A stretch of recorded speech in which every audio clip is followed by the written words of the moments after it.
काल अक्कलकोट येथे संभाजी ब्रिगेडचे प्रदेशाध्यक्ष प्रवीण गायकवाड यांच्यावर शाई फेकून हल्ला करण्यात आला। त्या बाबतीत बातचीत करण्यासाठी आपल्यासोबत राष्ट्रवादी काँग्रेसचे आमदार रोहित पवार आहेत। रोहितजी, काल अक्कलकोटमध्ये प्रवीण गायकवाड यांच्यावर भ्याड हल्ला करण्यात आला। वारंवार पुरोगामी विचारांच्या कार्यकर्त्यांवर असेल किंवा नेत्यांवर असेल असा हल्ला केला जातो। यापूर्वी प्रशांत कोरटकरनेच देखील इतिहासकार इंद्रजित सावंत यांना देखील फोनवर धमकी दिली होती। याबद्दल तुम्ही काय बोला? आम्ही हेच म्हणेल की हा जो आघात हा नाही तर त्यांच्यावर जे प्रवीणदादांवर झालं ते सर्वच पुरोगामी विचाराच्या लोकांवर झालं असं आपल्याला म्हणावं लागेल। काल प्रवीणदादा गायकवाडांना गाडीतून बाहेर काढलं, बाहेर काढून मग त्यांच्यावर इंग टाकली। आता कुणी बाहेर काढलं तर हे दीपक काटे नावाचा जो एक कार्यकर्ता आहे, जो भाजपचा पदाधिकारी, त्यांनी हे कृत्य केलं। आता ह्याच्यावर काय काय कलम आहेत दीपक काटेवर, तर स्वतःच्या भावाला त्यांनी मारलंय। 7 वर्ष तो जेलमधून आज जाऊन बाहेर आलेला आहे।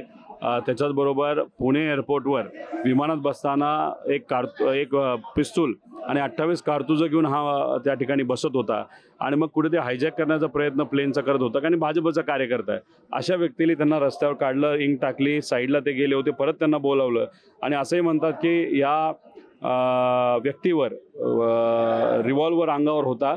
मग कुठेतरी प्रवीणदादाचा घात करण्याचाच प्रयत्न हा या व्यक्तीकडनं या विचाराच्या प्रतिगामी विचाराच्या लोकांनी केला असं आपल्याला म्हणावं लागेल।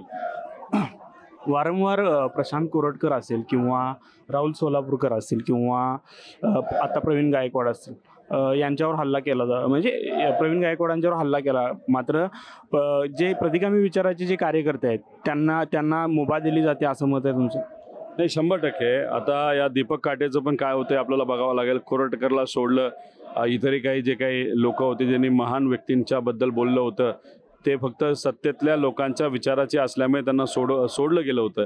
आता दीपक काटेचं काय होतं बघावं लागेल। पण शेवटी मी सर्व पुरोगामी विचाराच्या कार्यकर्त्यांना विनंती करतो की आपल्या सगळ्यांना एकत्रित यावं लागेल, हा विचार टिकवावा लागेल आणि जर हा टिकला नाही तर फार अडचण मोठी येत्या काळामध्ये होऊ शकते। आणि तुम्ही जर बघितलं तर जेव्हा जो जनसुरक्षा कायदा होता तेव्हा बोलत असताना आपण कट्टर डाव्यांवर बोललो, हा कायदा कट्टर डाव्याच्या विरोधात आहे, तेव्हा मी मुद्दा मांडला होता।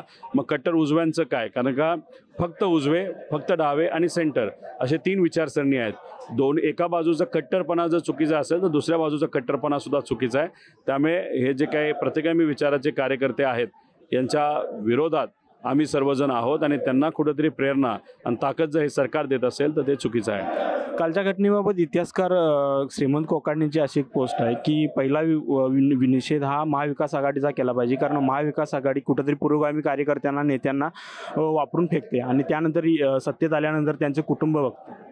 हे त्याचा तो व्यक्तिगत विषय असावा। आता त्यावेळेस सुद्धा अनेक लोकांनी निषेध केला होता।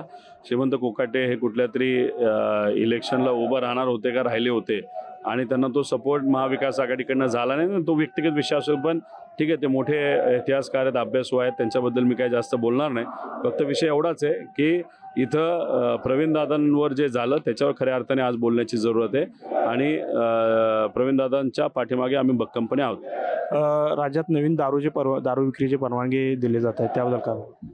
आता दिले जात असतील तर म्हणजे लाडक्या बहिणींना तुम्ही 1500 रुपये देतात आणि त्यांच्या पतीला, भावाला, त्यांच्या वडिलांना कुठेतरी दारू पाजण्यासाठी तुम्ही प्रयत्न करत आहात का? आणि हे जे लायसन्स दिले जाणार आहेत, काय रेटला दिले जाणार आहेत, कोणाला दिले जाणार आहेत, या सगळ्या गोष्टीचा अभ्यास करावा लागेल। आज 10 कोटी मार्केट व्हॅल्यू आहे, काही लोक कॅशमध्ये पैसे देतात असं आम्हाला कळतं, पण मग 10 कोटीची गोष्ट तुम्ही 1 कोटीला विकणार आहेत का 50 लाखाला विकणार आहे का कितीला, हे कुठेतरी लोकांसमोर आलं पाहिजे आणि मग किती रुपयाचा भ्रष्टाचार झाला हे आपण सांगू शकतो।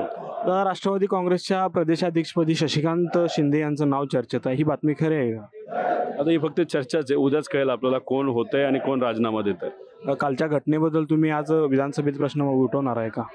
100%। जेव्हा एखादी गोष्ट बनते, घडते, त्याचा विरोध हा आम्ही सर्वजण करत असतो आणि जसं मीडियासमोर बोलतो तसं अधिवेशनामध्ये सुद्धा बोलण्याचा प्रयत्न त्या ठिकाणी आम्ही सर्वजण करत असतो। धन्यवाद।